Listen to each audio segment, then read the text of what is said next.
నేను MacBook pro M3 Pro 14 inch వెర్షన్ని గత 6 మంత్స్ నుంచి అయితే యూజ్ చేస్తున్నాను. ఫస్ట్‌లో నాకు ఇనీషియల్‌గా చాలా నెగెటివ్ థాట్స్ అయితే వచ్చాయి. మిక్స్డ్ ఫీల్ అయితే వచ్చింది ఈ ల్యాప్‌టాప్ మీద. ఒకానొక టైంలో నేను ఇది రిటర్న్ ఇచ్చేసి మ్యాక్బుక్ ఎయిర్ 15 ఇంచ్ వెర్షన్ తీసుకుందాం అనుకున్నాను. అంటే నాకు స్టార్టింగ్‌లో అంటే నేను విండోస్ నుంచి మారాను మ్యాక్ఓఎస్‌కి. అది పక్కన పెడితే బ్యాటరీ లైఫ్ అంత గొప్పగా అనిపించలేదు.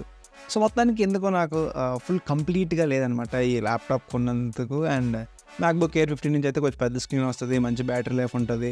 సో, అలా ఆలోచించాను ఒకానొక టైంలో. అండ్ దీనికి తోడుగా మనకు సడన్‌గా అయితే డిస్‌ప్లే ఇష్యూస్ అయితే వచ్చాయి. డిస్‌ప్లే మీద ఒక లైన్ వచ్చేసింది. సాఫ్ట్‌వేర్ అప్డేట్ వచ్చింది. అది చేయగానే లైన్ అయితే వచ్చింది. కస్టమర్ కేర్‌కి కాల్ చేశాను. వాళ్ళు ఎందుకు వచ్చిందన్నారు. సాఫ్ట్‌వేర్ అప్డేట్ చేశాను. ఇలా వచ్చిందని అన్నాను. మీదే ఫస్ట్ డివైస్ ఇలా రావడం ఇప్పటికొచ్చి మాకు ఎలాంటి కంప్లైంట్ అయితే రాలేదు. డిస్‌ప్లే కంప్లైంట్ అన్నారు. మనకేం తెలుసు, మనం ఏం చేస్తాం. అది వచ్చింది. సో, కస్టమర్ కేర్ ఎక్స్పీరియన్స్ అయితే బాగానే ఉంది. మొత్తం అసలు కంప్లైంట్ చేయడానికి అయితే ఏం లేదు. 4 to 7 డేస్‌లో రీప్లేస్ చేస్తాం. డిస్‌ప్లే రీప్లేస్ చేస్తామని చెప్పారు. సో, అయిపోయింది. అనుకున్న దానికంటే ఫాస్ట్‌గానే అయిపోయింది. 2 డేస్‌లోనే వచ్చేసింది. సో, మన ల్యాప్టాప్ అండర్ వారంటీలో ఉంది కాబట్టి మనకి ఏమాత్రం ఛార్జ్ చేయలేదు. కానీ ఇక్కడ ఒక షాకింగ్ విషయం ఏంటంటే, ఒకవేళ మన ల్యాప్టాప్ అంటే ప్రో ల్యాప్టాప్స్ కానీ వారంటీలో లేకపోతే డిస్‌ప్లే చేంజ్ చేయడానికి అయ్యే కాస్ట్ $750. సో, నాకు ఇంకా అసలు మైండ్ బ్లాక్ అయిపోయిందన్నమాట ఆ ప్రైస్ చూసి. అసలు $750 అంటే మనం M1 మ్యాక్బుక్ ఎయిర్ వస్తుంది ఆల్మోస్ట్. సో, అసలు ఏం చేయాలో అర్థం కాదు. వెంటనే యాపిల్ కేర్ అంతా డీటెయిల్స్ అడిగాను. సో, వారంటీలో ఉన్నంతసేపు ఏం పర్లేదు, వాళ్ళే ఫిజికల్ డ్యామేజ్ తప్ప ఏదైనా వాళ్ళే చేస్తారు కాబట్టి. సో, వారంటీ అయిపోయాక యాపిల్ కేర్ని తీసుకోవచ్చా అని అడిగాను. తీసుకోవచ్చు అన్నారు. బట్ తీసుకునే ముందు ఒకసారి వాళ్ళ దగ్గరికి తీసుకెళ్ళాలంట డివైస్ని. వాళ్ళు ఒకసారి ఇన్స్పెక్ట్ చేసి, అంటే ఏ ప్రాబ్లమ్స్ లేకుండా ఉంటే మనం ఎప్పుడైతే యాపిల్ కేర్ వేయించుకునే టైంకి మన డివైస్ ఏ కండిషన్లో ఉందో సో ఆ కండిషన్కి యాపిల్ కేర్ అయితే పనిచేస్తాను. సో, ఓకే కనుక్కున్నాను. సో, వారంటీ అయిపోయే లోపు వేయించుకుందామని ఫిక్స్ అయ్యి వచ్చేసాను. సో, అదనమాట నా first initial experience. And then display replacement తర్వాత వాడడం స్టార్ట్ చేశాను. అప్పుడు కొంచెం నా పర్స్పెక్టివ్ చేంజ్ అయింది. అంత నెగిటివ్గా అనిపించలేదు. డిస్‌ప్లే చేంజ్ చేశారని కాదు కానీ, బట్ ఎందుకో మేబీ నాకు అనిపించింది అప్పటి వరకు నేను అలవాటు పడలేదేమో మ్యాక్ఓఎస్‌కి కానీ, మ్యాక్ బుక్స్ కానీ అలవాటు పడలేదేమో అనిపించింది. అప్పటి నుంచి మొత్తం మారుతూ వచ్చిందన్నమాట. ఎక్స్పీరియన్స్ అంతా కొంచెం పాజిటివ్గా చేంజ్ అవ్వడం అయితే స్టార్ట్ అయింది. ఏ మాటకి ఆ మాట కానీ display one of the best displays అని చెప్పొచ్చు ల్యాప్టాప్స్లో. మినీ ఎల్ఈడి డిస్‌ప్లేతో వస్తుంది అండ్ 600 నిట్స్ ఆఫ్ బ్రైట్నెస్ వస్తుంది. మీరు బయట కానీ లోపల కానీ అసలు ఇది మోర్ దెన్ ఎనఫ్ అనమాట. మీకు ఎక్కడ ఇబ్బంది అనిపించదు.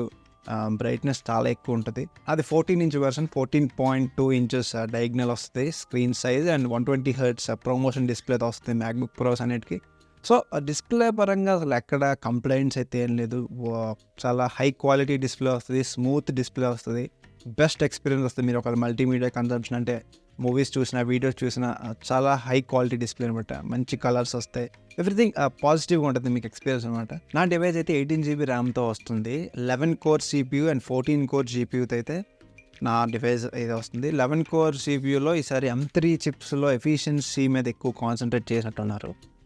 సో, ఇందులో మనకి 6 ఎఫిషియన్సీ కోర్స్ ఉంటాయి, 5 పర్ఫార్మెన్స్ కోర్స్ అయితే ఉంటాయి, 16 కోర్ న్యూరల్ ఇంజిన్తో వస్తుంది. ఇది కామన్గా ఉంటుంది యాపిల్ చిప్లో. సో, రెగ్యులర్ డైలీ లైఫ్ టాస్క్స్లో అయితే ల్యాప్టాప్ చాలా స్మూత్గా అయితే ఉంటుంది, రెస్పాన్సివ్గా ఉంటుంది. మొత్తానికి రెగ్యులర్ టాస్క్లో కొంచెం కూడా ల్యాగ్ ఉండదు. ఇంకా అసలు మీకు ఏం నోటీస్ చేయనమాట, కొంచెంసేపటికి అలవాటు పడిపోతుంది అనమాట. ఆ స్పీడ్కి కొంచెంసేపటికే మనకు అలవాటు అయిపోద్ది. అండ్ దీనిలో M2 Proతో కంపేర్ చేసుకుంటే మెమరీ బ్యాండ్విడ్త్ అయితే కొంచెం తగ్గించారు. దాంట్లో 200 GB/s అయితే ఉండేది, ఇక్కడ 150కి తగ్గించారు. దాన్ని ఎందుకు ఎలా చేస్తారో మనకు కూడా తెలియదు. చిప్స్లో అయితే ఉంది. ఇంకొక విషయం ఏంటంటే, మనం తెలుసు కదా మ్యాక్ బుక్స్లో స్టోరేజ్ ఎక్స్పాన్షన్ అయితే ఉండదు. ఇదొకటే కొంచెం డ్రాబ్యాక్ మ్యాక్ బుక్స్ అన్నిటిలోకి. సో, అందుకే నేను తీసుకోవడం 1 TB వెర్షన్ అయితే తీసుకున్నాను, మళ్ళీ ఫ్యూచర్లో ఇబ్బంది అవ్వకూడదని. మొత్తానికి పర్ఫార్మెన్స్ అయితే సూపర్ సాటిస్ఫైడ్ అనమాట. నేను అంటే ఎలాంటి ఇంటెన్సివ్ టాస్క్స్ అయినా చాలా స్మూత్గా అయితే హ్యాండిల్ చేస్తుంది. అంటే నేను ఇంకో ఛానల్లో రీసెంట్గా ఒక 2 వీడియోలు అయితే పోస్ట్ చేశాను, ఒకసారి అది కూడా చెక్ చేయండి. ఆ 2 వీడియోస్ నేను 4Kలో ఎడిట్ చేశాను. అరౌండ్ 13 minutes వీడియోస్ అయితే ఉంటాయి. సో, అది ఫైనల్ కట్ ప్రోలో ఎడిట్ చేశాను, మన మ్యాక్బుక్ M3 ప్రోలోనే ఎడిట్ చేశాను.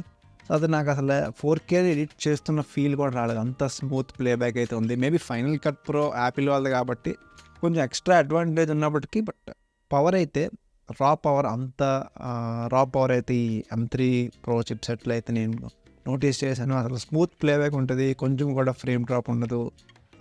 అసలు నాకు ఆ 4K ఎడిట్ చేస్తున్నాను అనిపించింది కొన్నిసార్లు, అంత స్మూత్ ఉంది. అరౌండ్ 13 మినిట్స్ ఉన్న 4K వీడియో నాకు 7 to 8 మినిట్స్ అలా పట్టింది. సో చాలా ఫాస్ట్గా అయితే రెండర్ అయిపోద్ది 4K videos. Final cut pro నుంచి అయితే నేను చేశాను. మేబీ అడోబీ ప్రీమియర్ ప్రోలో టైం డిఫరెన్స్ మేబీ రావచ్చేమో కానీ, బట్ అరౌండ్ 10 మినిట్స్లో అయితే పక్కా మీకు రెండరింగ్ అయితే కంప్లీట్ అయిపోద్ది. సో ఇలాంటి ఇంటెన్సివ్ టాస్క్స్ కూడా చాలా సింపుల్గా అయితే హ్యాండిల్ చేస్తుంది ఈ ల్యాప్టాప్. అండ్ ఇంకొక విషయం అంటే ఇందులో ఫ్యాన్ ఒకటి ఉంటుంది. ఆ ఫ్యాన్ ఉందని కూడా మనకి తెలియదు అనమాట. ఆ ఫ్యాన్ ఒక్కసారి కూడా ఆన్ అవ్వడం నేను ఇప్పటికొచ్చి చూడలేదు. అండ్ హీటింగ్ కూడా అసలు నేను ఇప్పటికొచ్చి నోటీస్ చేయలేదు. మేబీ మన ఇండియన్ టెంపరేచర్స్ వల్ల ఏమో కానీ మొన్న ఎడిట్ చేసినప్పుడు కొంచెం వామ్ అనిపించింది, కానీ అసలు హీటింగ్ కానీ ఫ్యాన్ నాయిస్ కానీ అసలు కొంచెం కూడా రాదు. అండ్ ఫైనల్గా ఇంకొక విషయం ఏంటంటే, మనం బ్యాటరీ పవర్లో యూజ్ చేసిన, ఛార్జ్ చేసి యూజ్ చేసిన మీకు సేమ్ పర్ఫార్మెన్స్ అయితే ఉంటుంది. మనం ఇది మోస్ట్లీ విండోస్ ల్యాప్టాప్స్లో చూస్తాం. అంటే గేమింగ్ ల్యాప్టాప్స్లో ఛార్జ్ చేస్తూ వాడితే కొంచెం ఎక్స్ట్రా పవర్ ఉంటుంది, ఎక్స్ట్రా అడ్వాంటేజ్ ఉంటుంది. బట్ ఇందులో అలా కాదు. మీరు ఛార్జ్ చేస్తున్నా చేయకపోయినా ఒకటే పర్ఫార్మెన్స్ అయితే ఉంటుంది.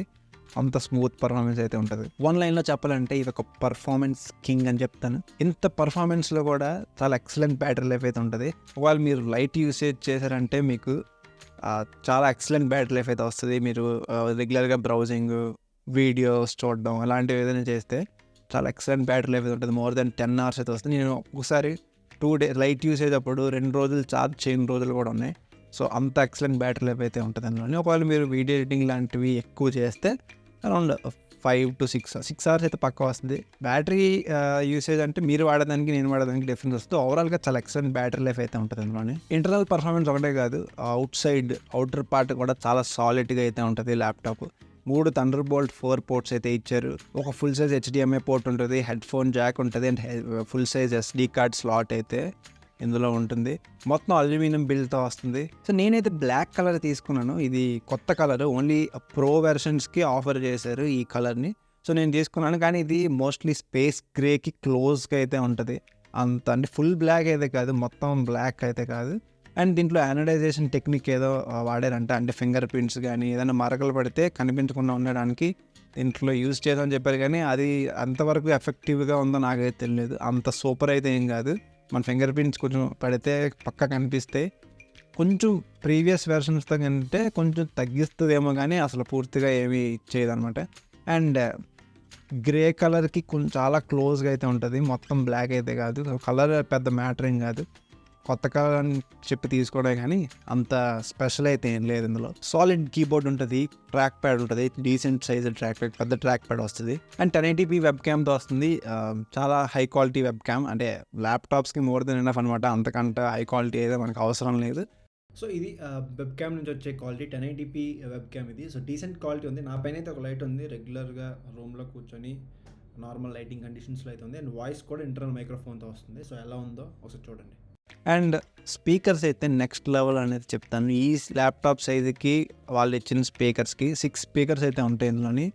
చాలా ఎక్సలెంట్ క్వాలిటీ స్పీకర్స్ అయితే ఉంటాయి. బేస్ అయితే చాలా ఫుల్లర్ బేస్ వస్తుంది. అండ్ ఓవరాల్గా మంచి ఫుల్ సౌండ్ అయితే వస్తుంది మనకి. ఒక రూమ్లో మంచిగా ఫుల్ అవుతుంది అనమాట సౌండ్.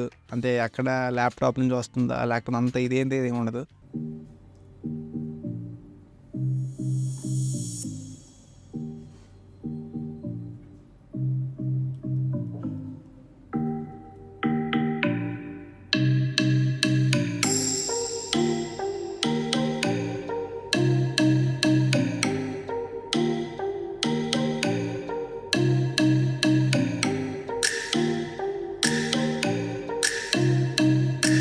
నేను ఇప్పుడు వినిపించింది వినడం కంటే మీరు లైవ్లో ఎక్స్పీరియన్స్ చేస్తే చాలా ఎక్సలెంట్ ఫీల్ అయితే వస్తుంది. అండ్ ఈ ల్యాప్టాప్ మనకి బ్లూటూత్ 5.3తో వస్తుంది. అండ్ వైఫై 6E క్యాపబిలిటీస్ అయితే ఇందులో ఉన్నాయి. అండ్ ఫింగర్ ప్రింట్ స్కానర్తో ల్యాప్టాప్ అయితే వస్తుంది. ఇంకా సాఫ్ట్వేర్ ఎక్స్పీరియన్స్ చెప్పాలంటే నేను విండోస్ నుంచి మ్యాక్ ఓఎస్కి మారాను కాబట్టి ఇనీషియల్గా నేర్చుకొని అలవాటు పడడానికి కొంచెం టైం పడింది, కానీ అలవాటు అయ్యాక చాలా స్మూత్ అనిపించింది. చాలా బెస్ట్ ఎక్స్పీరియన్స్ అయితే వచ్చింది. నా ఎగ్జాక్ట్ ఎక్స్పీరియన్స్ అయితే అంటే విండోస్ నుంచి మ్యాక్ ఓఎస్కి కొంచెం డిఫరెంట్. వీడియోలో ఇంకా చెప్పాలంటే చెప్పొచ్చు, బట్ ఇప్పుడైతే నేనైతే అలవాటు పడ్డాను కొంచెం. సో నాకు బాగానే అనిపించింది, స్మూత్ ఉంది పర్ఫార్మెన్స్. అండ్ ఇంకొక విషయం ఏంటంటే నాకు బెస్ట్ నచ్చింది ఏంటంటే ఈ ఫైండర్ అనమాట. So command plus space bar నొక్కితే మనకి ఫైండర్ ఓపెన్ అవుద్ది. సో ఆ సెర్చ్లో మనం ఎంత ఏ సెర్చ్ చేసినా చాలా ఫాస్ట్గా అయితే మనకి రిజల్ట్స్ వస్తాయి. అదొకటే కాదు, మనకి చాలా ఉంటాయి. ఎయిర్ డ్రాప్ అని మొత్తానికి ఎకో సిస్టమ్ సింకింగ్ అయితే చాలా ఎక్సలెంట్ అయితే ఉంటుంది. అదంతా డిఫరెంట్ స్టోరీ.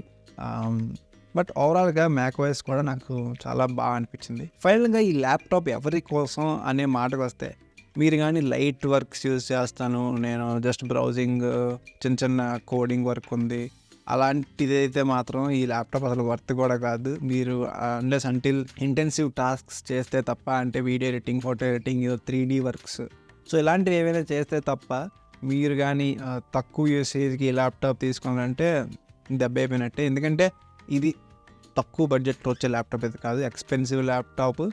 సో అంత ఖర్చు పెట్టి మనం ఏదో చిన్న చిన్న పనులు చేస్తామంటే అది వేస్ట్. దానికి మనకి ఆ ప్రైస్లో కూడా మ్యాక్బుక్స్లో మంచి ల్యాప్టాప్స్ ఉన్నాయి, ఎయిర్స్ ఉన్నాయి, మ్యాక్బుక్ ఎయిర్స్. సో అవైతే కన్సిడర్ చేయొచ్చు. మీరు పెద్దగా అంటే కాంపాక్ట్ సైజులో నేను ఎక్కడికి వెళ్ళినా పెద్ద వర్క్స్ చేసుకోగలను అంటే ఈ ల్యాప్టాప్ కన్సిడర్ చేయండి. సో వాళ్ళకి ఇది వర్త్, ఎందుకంటే కాంపాక్ట్ సైజులో ఉంటుంది, మీరు ఎక్కడికైనా పట్టుకెళ్ళిపోవచ్చు. అంత అంటే సిస్టంలోనే చేయాల్సిన పని అయితే ఉండదు కాబట్టి మీరు ఎక్కడ కూర్చొనైనా ఇంటెన్సివ్ టాస్క్స్ అయితే మీరు చేయొచ్చు. సో అదనమాట మ్యాటర్. సో ఇది నాకు 6 months నుంచి మా మ్యాక్బుక్తో ఉన్న ఎక్స్పీరియన్స్. సో మీకు ఇంకేమైనా క్వశ్చన్స్ ఉంటే నాకు అడగండి కిందన. And thank you for watching. Bye.